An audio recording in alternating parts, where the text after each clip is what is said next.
Well, thank you very much, and good afternoon.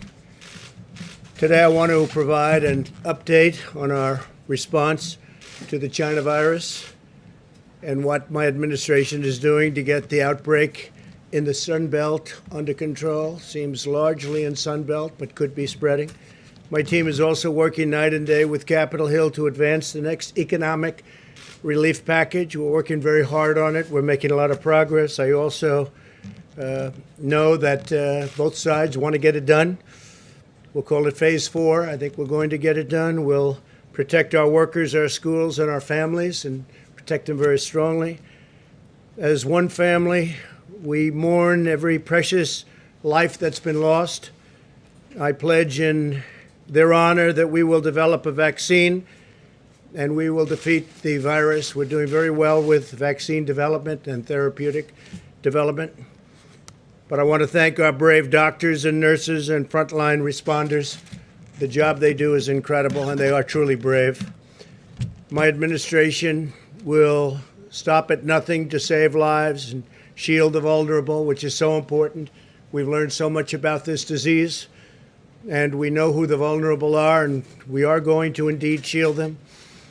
And again, the vaccines are coming, and they're coming a lot sooner than anyone thought possible, by years. If you look at the old system and look at the new system, I think by years.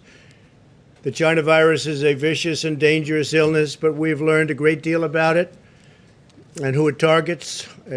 We are in the process of developing a strategy that's going to be very, very powerful. We've developed them as we go along. Some areas of our country are doing very well. Others are doing less well. It will probably, unfortunately, get worse before it gets better.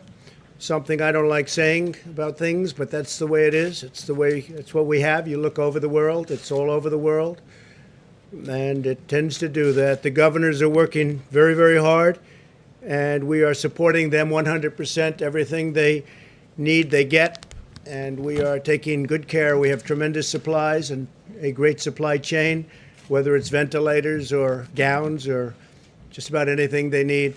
So that's a big difference from inheriting very, very empty cupboards. The median age of those who succumb to the China virus is 78 years old. Roughly half of all deaths have been individuals in nursing homes or long-term care. In one study, 90% of those hospitalized had underlying medical conditions, whether it's heart or diabetes, but usually it's some kind of a condition. It seems that people have that, and if they do, it's a problem, no question about it. Young adults may often have mild or even no symptoms. They won't even know they're sick. They won't have any idea that they have a virus. They won't have any idea at all. America's youth will act responsibly, and we're asking everybody that when you are not able to socially distance, wear a mask, get a mask. Whether you like the mask or not, they have an impact, they'll have an effect, and we need everything we can get Data shows children have the lowest fatality risk. 99.96% of all virus fatalities are in adults. Think of that. So that's much, much, much less than 1% for children, young people.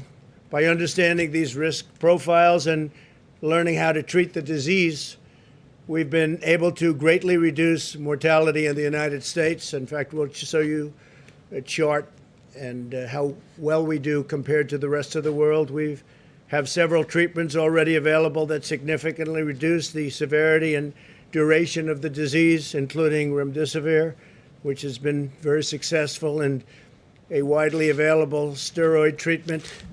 And we have many more happening and coming out. We've learned best practices for treatment of the virus at every stage and have shared these findings with medical providers, and we've shared them all over the world.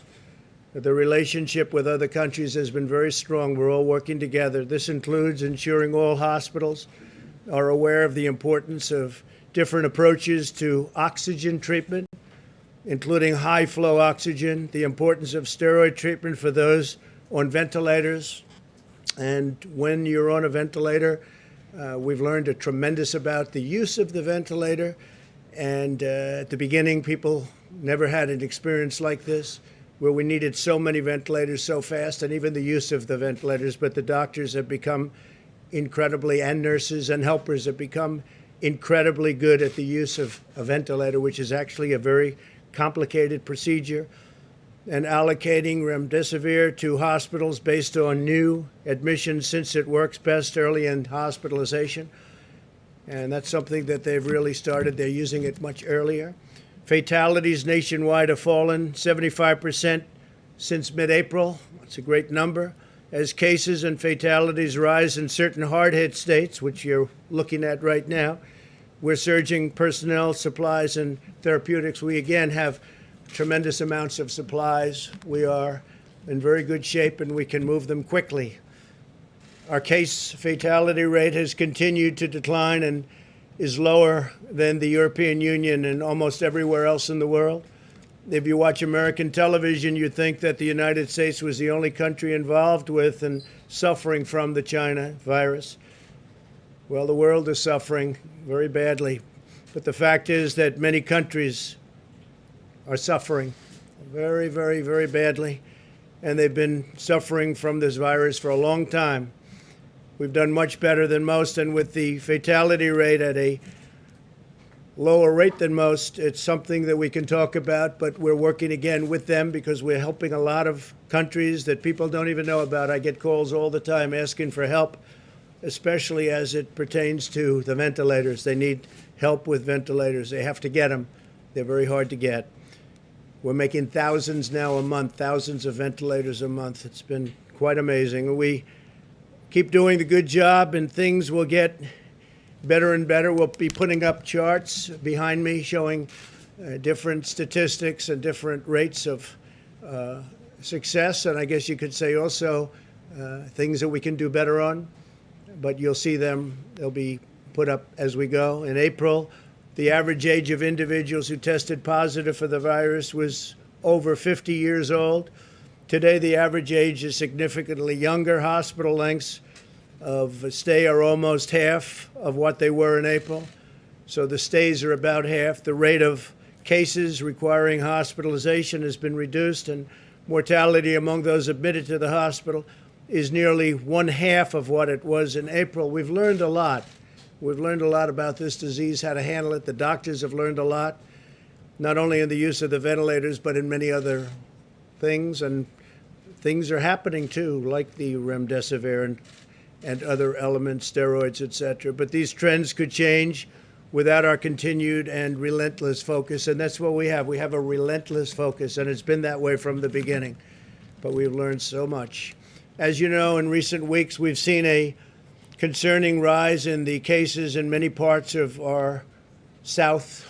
You look at south, southwest, and west. This growth in cases first began to appear in mid-June, primarily among 18 to 35-year-olds, many of whom were asymptomatic. We're also facing the challenge of a significant spike in virus cases across the rest of the Western Hemisphere, including Mexico. Mexico's been hit very, very, very hard.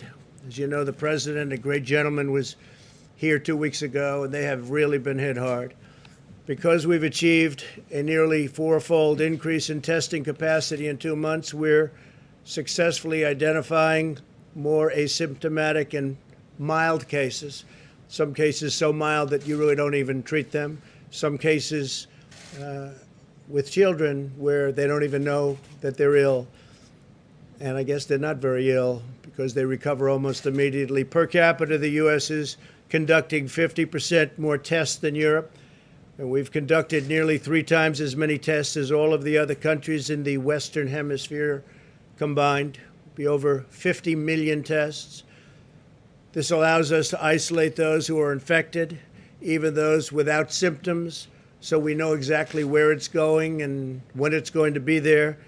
We're also working to reduce turnaround time. My administration has been aggressively responding to case growth in the Sun Belt, and we continue to do so, working very close with all governors, but right now, in particular, those governors. We're coordinating closely with hospitals and governors. In the last 3 weeks, I've sent senior officials into 9 states to meet with governors and provide recommendations to the various leaders of the state, including hospital administrators, etc.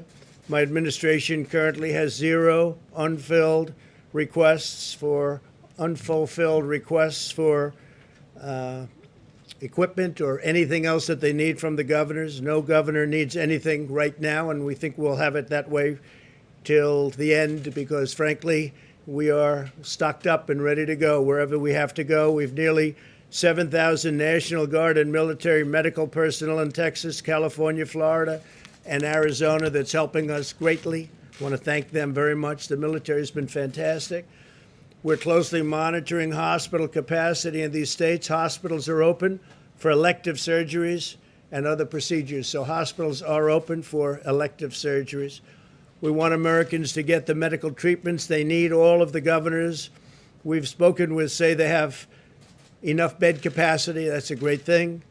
Our initial shutdown was to prevent the overflow of our hospitals and to allow us to meet the demands caused by this global pandemic, including the ventilators. And a permanent shutdown was really never an option in terms of what we're doing right now. This would be completely unsustainable, produce debilitating economic fallback, and lead to catastrophic public health consequences. There are consequences to shutdowns, and we've saved potentially millions of lives by doing the initial shutdown, but now we're very aware of this disease. We understand the disease to a large extent. Nobody's going to maybe ever fully understand it, but we'll end up with a cure, we'll end up with therapeutics, we'll end up with a vaccine very soon, all 3.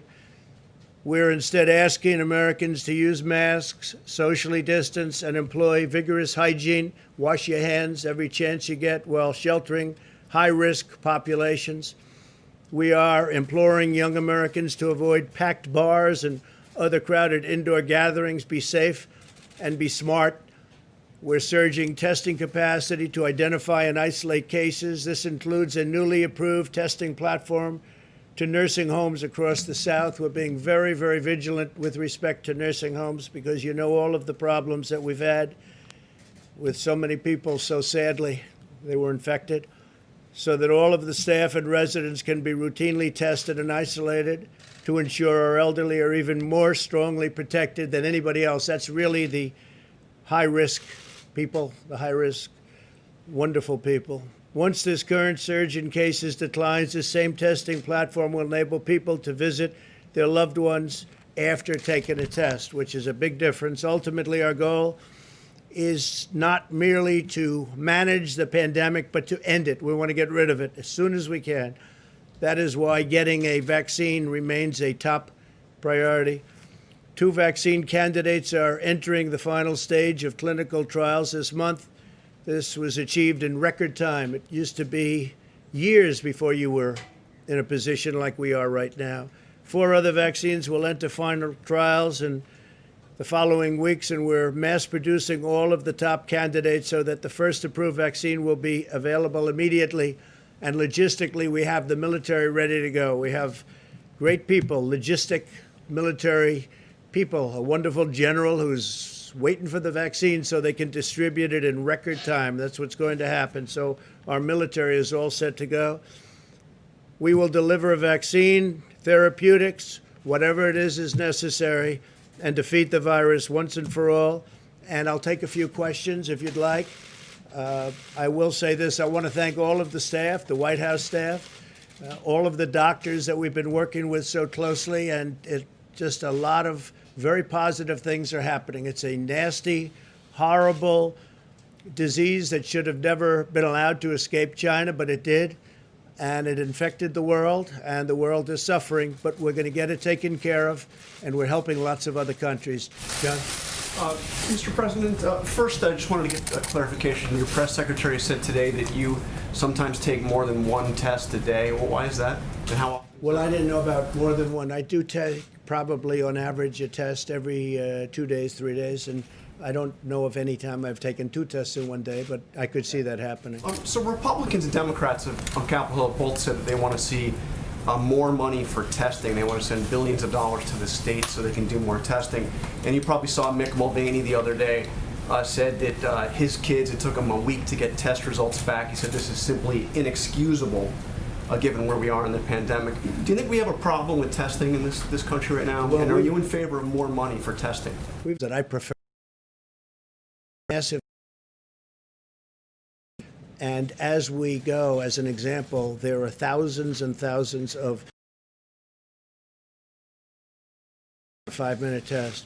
So we'll be able to get those numbers down. Those numbers are similar in other places. They're also doing massive numbers like nobody thought possible. But those numbers will be coming down. I agree. I think it's a good thing if we can do it. Are you in favor of more money for testing? Well, they're going to make a presentation to me tonight and tomorrow on that. And again, we're leading the world. I think the second country at 12 million, we're going to be over 50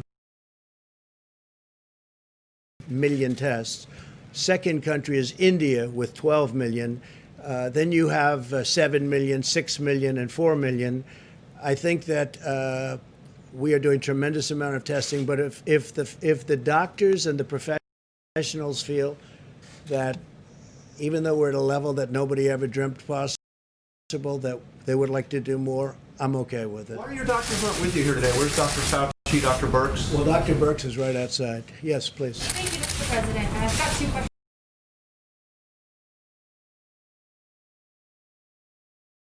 for you, if that's all right. Number one, I just wanted to know, in November, do you want the American people to judge Could you you on speak up, please?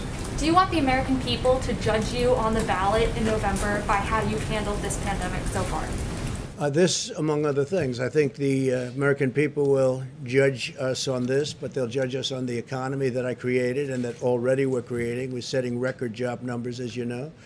I think we're going to have a very strong year next year. I think we're going to have a very strong third quarter, a very good fourth quarter, but I think next year is going to be a record year.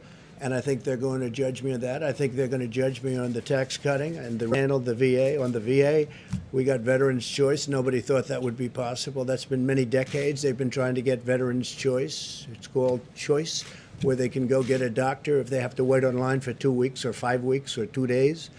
And frankly, that's been a great thing. Veterans accountability, I think they'll judge me on that. They'll judge me on all of the things we've done. I don't think...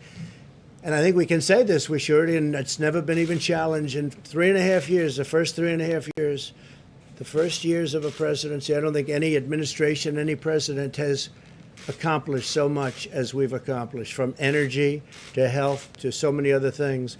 And then this came in, and the plague, I call it the plague came in, terrible thing, should have been stopped, wasn't stopped. It came in, we had to shut things down to save potentially millions of lives. We did that. And now we've started them up, and I think we've really started it up very successfully. Yeah, Mr. President, thank you, Mr. President. You've been saying for months that the virus would simply disappear, and now you're saying that it's likely to get worse before it gets better. If it does keep getting worse, if Americans keep dying, are you responsible for that? Well, the virus will disappear. It will disappear. I think that I always like to say, as you know, either way, when you look at it, the governors are working with me. I'm working with the governor. We're working hand in hand.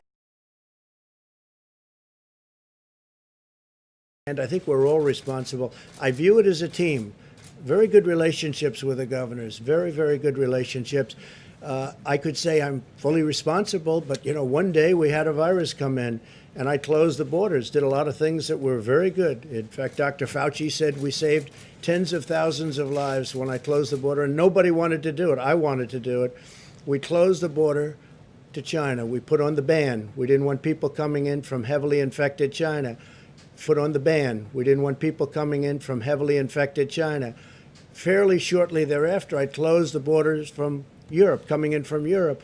Those were tremendous moves. We would have, if it's one person, it's too much, but we're at, let's say, 140,000. We could have double, triple, quadruple that number if we didn't. So we did a lot of things right. We did a lot of things right, including with equipment. So it's a shame that it happened. It shouldn't have happened. China should have stopped it. Please. Yes, go ahead, please. Thank you, President Trump. If I could, two questions. My first question is, we have a very quick testing platform here at the White House. Yes. It's great. You get tested, you know, very quickly. Do you think that it would be easier to reopen and restart businesses if we could produce more of those machines? We're trying for to people? do that. Great question. We're trying very much to do that. So rather than sending your tests in and, you know, it goes through the mail, sending your tests in and, you know, it goes through the mail one day, comes back another day, no matter how they send them. It's a day and a day, so that's 2 days already wasted. And then if it spends by the time you get it back, it's 3 or 4 days if they do an efficient job. We're trying to get the testing on site. Thank you. I like it the best. And my follow-up, my second question, it's a little bit different topic, but it's one that a lot of people are talking about. Ghislaine Maxwell is in prison, and so a lot of people want to know if she's going to turn in powerful people. And I know you've talked in the past about Prince Andrew, and you've criticized Bill Clinton's behavior. I'm wondering, do you feel that she's going to turn in powerful men? How do you see that working out? I don't know. I haven't really been following it too much. I just wish her well, frankly. I've met her numerous times over the years, especially since I lived in Palm Beach, and I guess they lived in Palm Beach. But I wish her well, whatever it is. I don't know the situation with Prince Andrew. Just don't know. Not aware of it. Mr. President, On unemployment insurance, how much below $600 are you willing to go? And you said that the economy is bouncing back strong, so why do we need to even cut it at all? Well, the economy is getting stronger, and I think we have a chance to have a very strong economy, especially if some of the things that I just spoke about work. We want to have people go back and want to go back to work, as opposed to be sort of forced into a position where they're making more money than they expected to make, and the employers are having a hard time getting them back to work. So that was a decision that was made. I was against that original decision, but they did that. It still worked out well because it gave people a lifeline, a real lifeline. Now we're doing it again. They're thinking about doing 70% of the amount. The amount would be the same, but doing it in a little bit smaller initial amounts so that people are going to want to go back to work, as opposed to making so much money that they really don't have to. But we were very generous with them. I think that it's been a tremendously successful program. The whole thing has been successful if you look. I mean, we're in a pandemic, and yet we're producing tremendous number of jobs. That was something that nobody thought possible. Okay, please. Mr. President, thank you very much. Yesterday you said that wearing a mask was an act of patriotism. If that is the case, why don't you do it more frequently? Well, I do actually do it when I need. I mean, I carry the mask when I have to go. I went into Walter Reed Hospital the other day. I have the mask right here, and I carry it, and I will use it gladly. No problem with it. And I've said that, and I say, if you can, use the mask. When you can, use the mask. If you're close to each other, if you're in a group, I would put it on when I'm in a group.